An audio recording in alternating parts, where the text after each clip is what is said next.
কার বিরুদ্ধে আপনার দাবি?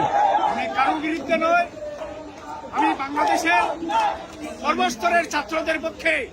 কোটা আন্দোলন সব দেশেই হয়, বাংলাদেশেও হয়, কারণ এটা অধিকার। ছাত্ররা লেখাপড়া করে, তারা তাদের মেধাভিত্তিক চাকরি হবে, কোটা ভিত্তিক চাকরি অবশ্যই হবে, কিন্তু সেটা বিবেচনার মধ্য দিয়ে নিতে হবে।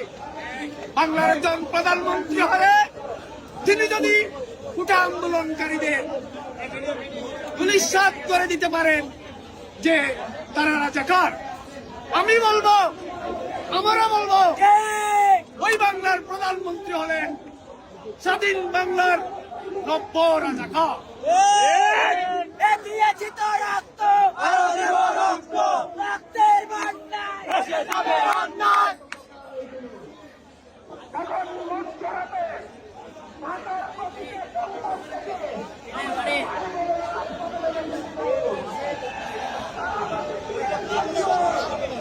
সেই জায়গা থেকে আমরা আন্দোলন করেছিলাম গত 5 দিন থেকে এখন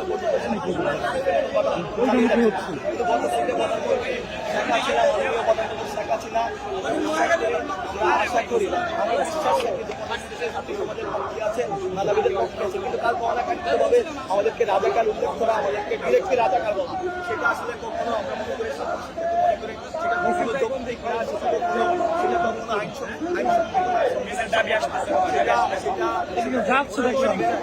চিন্তা জানিয়ে আজকে আমাদের এই জীবন সমাবেশ, আজকে আমাদের সহভাগী ছাত্র সমাজের আমাদের এই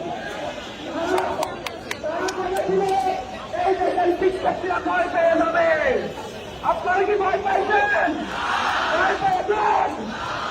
এই যে শিক্ষার্থীদের অবস্থা, এটা প্রমাণ করে শিক্ষার্থীরা ভয় পায় নাই। যারা প্রশ্ন পাস করছে, যারা ক্যাডার হয়েছেন, তাদের তালিকা সাংবাদিকরা করবে, তাদের তালিকা সাংবাদিকরা করে তাদের সরকারকে হওয়া উচিত। সরকারের কাজটা কি? এজন্য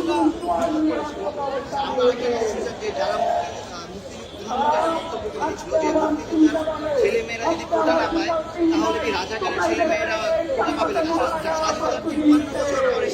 বাংলাদেশে কি আপনার মনে হয় যে আদৌ কোনো রাজাকার আছে এবং এই রাজাকারের ছেলেমেয়েরা কোটার জন্য আন্দোলন করছে?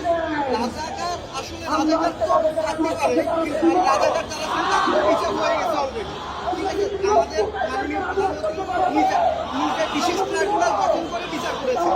তারপরে একটা রাজাকার কোথা থেকে আসবে? আর আমরা আমাদের অধিকারের জন্য করতেছি, এখানে রাজাকার হওয়ার জন্য। সকালে আমরা ঠিকঠাক ছিলাম, আন্দোলন করছি, বিকেলেও আন্দোলন করছি।